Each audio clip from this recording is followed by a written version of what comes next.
the New Zealand Tech Podcast, brought to you by Gorilla Technology, proactive and strategic IT. Hey folks, greetings and welcome along to the New Zealand Tech Podcast. I'm your host, Paul Spain. Today we are continuing our coverage of the winners at the New Zealand High Tech Awards 2023. This episode, we are talking to Bex Rempel, who is the co-founder and chief executive at ZeroJet, who have just won the High Tech Startup Company of the Year. But before we jump in, a big thank you to our show partners, 2 Degrees, Spark, HP, and Gorilla Technology. Let's jump in. Congratulations, Bex. This is great recognition. Thanks, Paul. Yeah, we're super stoked. It's our first time entering the awards, and so very proud to have taken out Startup Company of the Year. Let's start by delving in a little bit to what it is you do. You've been beavering away with your team over a number of years now. You've raised funds and just been building things up. But I think there'll be a lot of people that don't really know about you, or maybe this is the first time they've heard about you.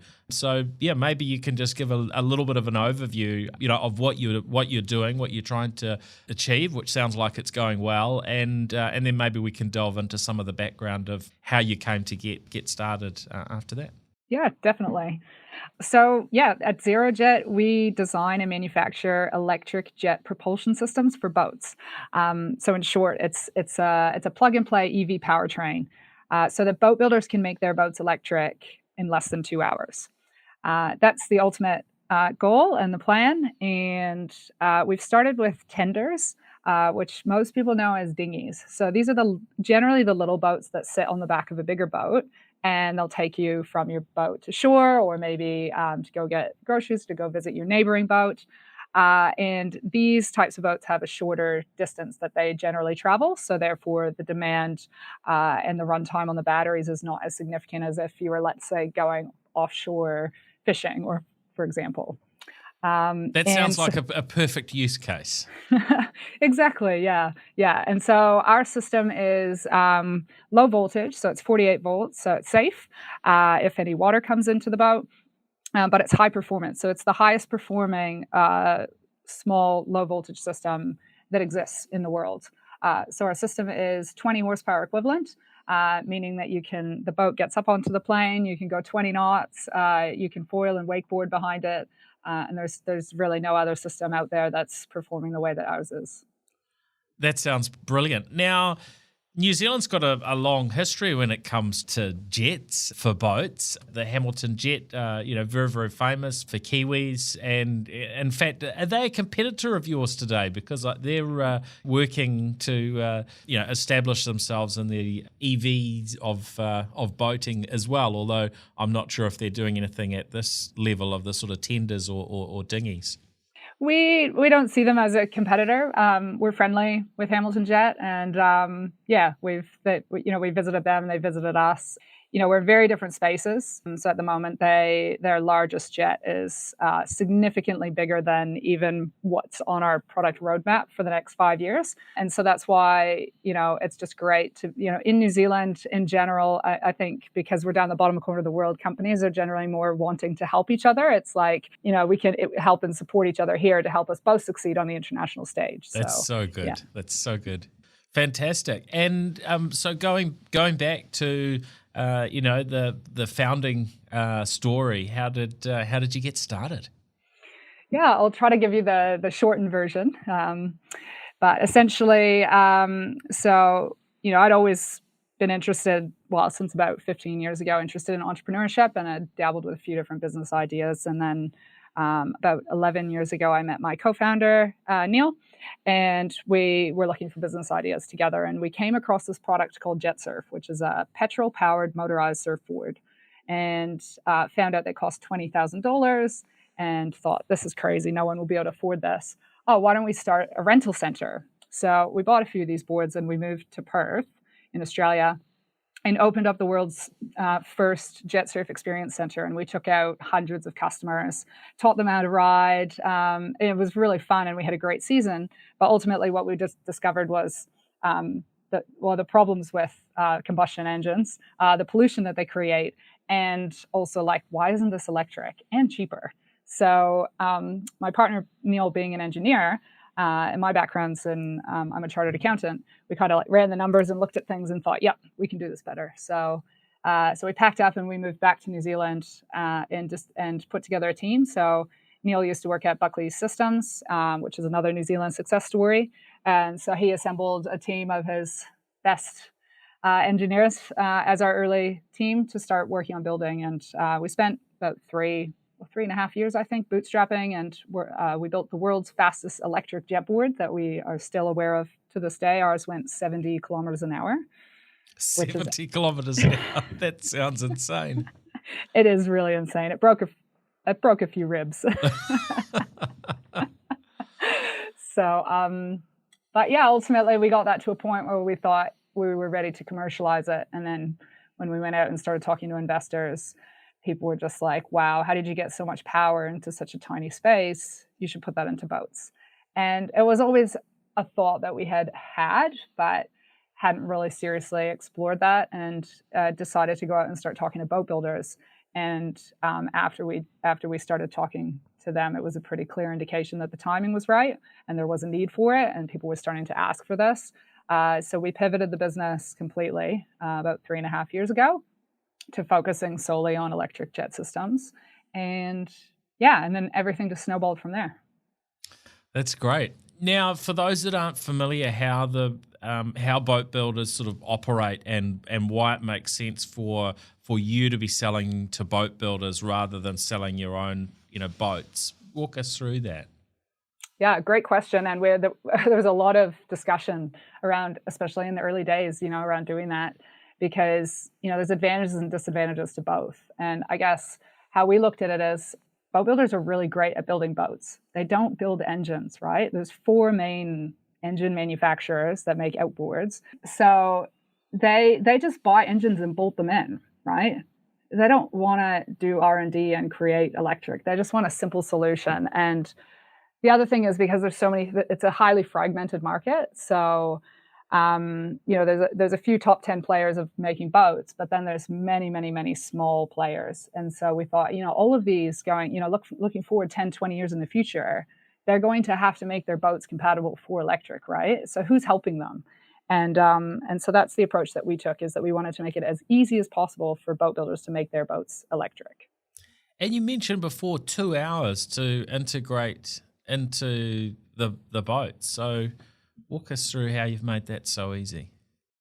We've designed, we've designed what we call the wedge. It's a platform that is able to be integrated into any type of hull, so fiberglass or aluminium or carbon fiber, and for any hull thickness. So anyone who knows anything about boats is like, it can be very differing types of hull thicknesses. And then on top of that, boat builders generally don't work to very high tolerances, meaning that, they could just be, one side could be a couple of mil thicker than the other side. And so when you're trying to design components into that, you can end up with gaps, and you obviously don't want water leaking in and stuff. So we've designed a pretty innovative way that this wedge gets built into the boat, and therefore it makes it really easy to seal, really easy for the boat builders to integrate. It's basically 7 modules that are plug and play, so they can just bolt everything in, connect everything up, and then they're good to go. And how hard has it been to build those relationships and connections, and to get boat builders on board? It was interesting because the first couple of years it was COVID, and we couldn't travel, right? So we were just in New Zealand, but it was, we were early stages and just building and developing the product. And then right when we were sort of ready to go out to market is when the borders opened. And so it was last year in November was actually the first boat show and the first international boat show that we even attended. So that was only in November of last year. But we were fairly fortunate to get a couple of boat builders on board even before having actually come in and seen our system in person. And then I think, attending that first show and then our next one in January over in Germany, being on that stage with another international boat builder gave us that credibility for others to then go, oh, wow, they're working with them. And so it's just kind of been snowballing from there again, because once they see one big company working with you, then the others go, oh, yeah, maybe this is something we should look at. That's great. It would have been the big sort of technological innovations and challenges that you've had to work through. Definitely heat. We had a fairly hard requirement at the beginning to stay at this low voltage. So 48 volts is what's considered universally as safe, what they say, safe to touch, and anything over that is considered high voltage. And we thought, with water and waves coming over into the boat, we need to stay at low voltage. But to build a high performing system at a low voltage means you run very high current, and current generates a lot of heat. And so that has been our number one technical challenge, is trying to reduce and manage heat. So whether that's through cooling systems or heat exchangers or other designs of software and control systems and things just to manage how the heat is distributed or to have cutout points. We've done quite a lot of work in that area. And ultimately, there's been a few limiting factors. And one of them actually came down to our motor. And so last year, we decided to bring our motor development in-house. And we now have a motor which is lighter and more compact than anything else on the market and runs about 70 degrees cooler than the previous one that we were using. So we've put quite a lot of hours into developing and overcoming these technical challenges, which has put us in a pretty good position. Yeah, that's really exciting. And what are the aspects of the that the software does for you? Yeah, so it's an area that we're still, working and building on. We've got a sort of like a kids mode. So obviously families can program how the kids want to. And then also we have this, our main control module, which essentially connects and is the language that talks between all the aspects of our system. So the motor and the batteries and the speed controller. And just building on that, trying to, it's always how long is a piece of string, because you want to add all these features, but then you also need to at some point say, this is the functional requirements for us to be able to go to market and get into production. Otherwise, you can just develop forever. So you're working on a stage approach where we release new features, as we grow. And how do people interact with the technology that you've built? You've got to charge it, obviously, and you've got to be able to operate it accordingly. Being a jet, you've got that benefit that it can operate, in pretty shallow water, haven't you? Yeah. It's pretty simple to use. I think once we've had kids driving the boat, so you just jump in, turn the throttle on the tiller version. We now also have a console version, so you're sitting actually in a seat with a little steering wheel. But pretty much what you mentioned. It's fairly straightforward. You charge it, you drive it, you charge it again. But it's a lot of fun. And I think that's what a lot of people, there's two things that I think blow people away when they get in the boat. One is, you can have a conversation. It's quiet. Even a little 2 horsepower, 5 horsepower, 10 horsepower combustion engine is so loud, you actually can't really talk to the person as you're motoring, around. With electric, it's you can hear people out on the water 200 meters away.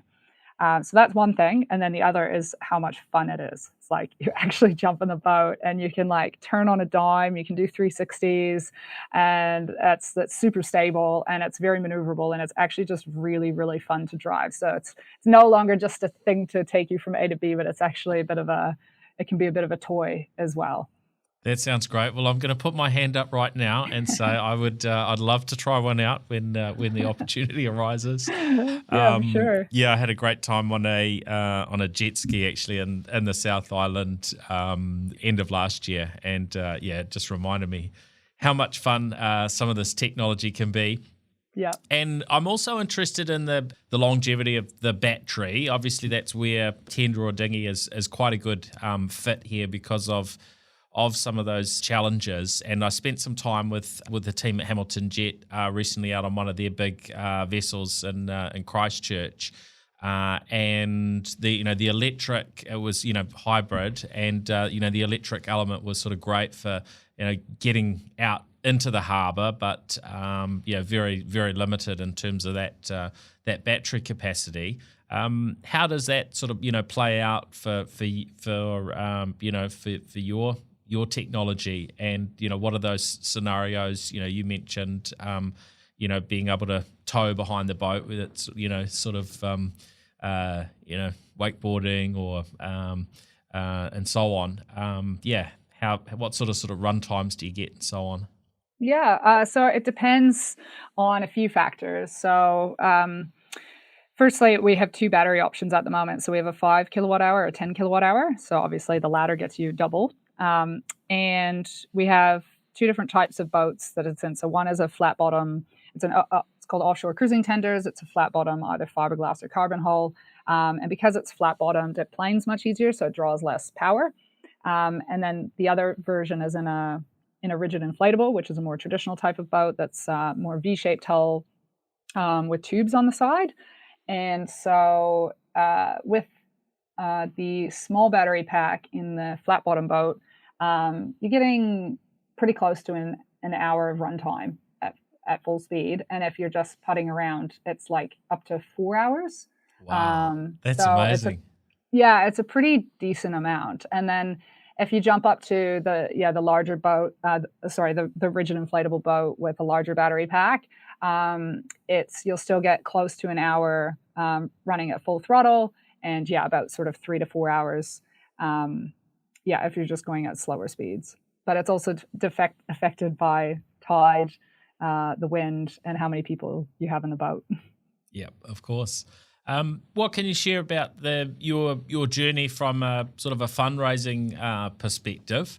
That's always one of the aspects that keeps founders busy, is having to get out and raise funds. You mentioned that you started out on a sort of bootstrapped basis, with your own own funds from whoever was involved at that stage. But what have you had to go through in terms of fundraising rounds and so on so far? Yeah, it's so we closed our seed round for the new business it was March of 2020, so like literally as the world was shutting down. And it was great timing, so that we could go slow and be quite careful on how we hired, because we didn't know what was the future of the world. Right. And what stage were you at in terms of people at that point? We literally had zero.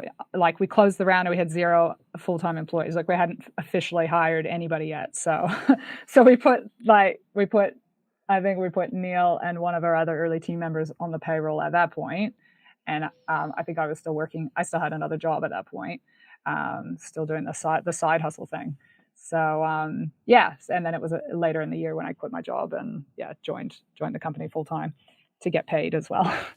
But it's been, raising capital is challenging, but I think it's also a really great sense check for the business. It forces you to go through the process of saying, hey, are all my ducks in the row? Am I doing things properly? Because otherwise you just get into the busyness of it and you're just like working on growing your business, but you're not necessarily working on the right things, or you're not necessarily paying attention to things which do matter, like, for example, intellectual property and budgeting and all kinds of different things. So I'm very fortunate to have a background in, like, I worked as a finance manager, so I had already very familiar with accounts and like running payroll and setting up business processes and that kind of thing. And I think that translated quite heavily into us building the business. We've done quite a few rounds now. So we had a few convertible notes, and then we've closed our Series A last year, and we're just about to close another round. It's challenging, but it's also, it's also a great help and asset for the business, I think, to have that connection of investors who can also reach out to their networks and help you with various aspects, whether it's introductions to customers or various resources that might be available. For example, we've had a lot of support from Callahan Innovation and NZTE and all those sorts of organizations. And quite often it's our investors that are saying, hey, have you heard about this or this particular grant or this opportunity over here? So although it's challenging, it's also, I think, very worthwhile. Yeah, that's great. I'm sure there will be some listeners that are very curious and are thinking, oh, this sounds like something I'd be interested in. And, I hope you get a good base of New Zealand buyers as well as obviously on the global stage. But what sort of price are people able to buy a boat with your technology incorporated? What would be a sort of a range to think about at this point in time? It's still pretty expensive. I like to compare it to the Roadster of the first Tesla Roadster. It's, we have a pathway for it to come down in price over time because obviously we want to make it, mass market and available to more people. But at the moment, it's still fairly expensive. I think the cheapest probably version that you could get would still be over $30K. Yeah, that's not going to be too scary for everyone. So, that's great. Well, very excited to follow the ZeroJet journey, Beck. So we'll look forward to more in the future. Maybe we will, be able to sit down for a more in-depth chat a bit further down the track. Anything that might be of interest to our listeners at the moment? Are you recruiting, or where should they go to find out a little bit more if they're interested? Whether it's on the investment side or whether it's buying a boat with your tech incorporated, where should they go? Yeah. Well, ZeroJet.com is our address. So that has all our current careers posted and information about, purchasing boats. I will just mention that, as we're about to close a funding round, we will be recruiting soon. I guess the big key thing is, we're going into production. So it's quite difficult in New Zealand to find, talent that have actually put products into volume production. We're definitely more of a software focused country, or a lot of the hardware we do is often in smaller volumes. So that's a particular area probably that would make a shout out if you know anyone that's done sort of higher volume production. But we will be recruiting for a variety of roles as we move forward into the later half of this year. So the easiest way is just to visit our website, and there's all the contact details and things on there. That's great. Well, thank you so much for your time. Really appreciated having you on the New Zealand Tech Podcast. And as I say, we'll be looking forward to following your journey and what comes next. Yeah, thanks, Paul. Thanks very much for having me. Okay, thanks, Bex. Well, thanks everyone for joining us on this special episode of the New Zealand Tech Podcast. Hope you really enjoyed hearing there from Bex Rempel and learning a little bit about ZeroJet. Of course, we've got a bunch more episodes talking to the winners of the NZ High Tech Awards for 2023. So make sure that you tune in to those. And if you haven't been listening to the New Zealand Business Podcast, now's the time to start because you will find across there interviews with a whole range of founders, quite a number of which are from the tech sector, including with award winners from this year with Tend co-founders Cecilia and James Robinson. All right, well, thank you very much for joining us. And of course, thank you to our show partners, Gorilla Technology, HP Spark, 2 Degrees, and 1NZ.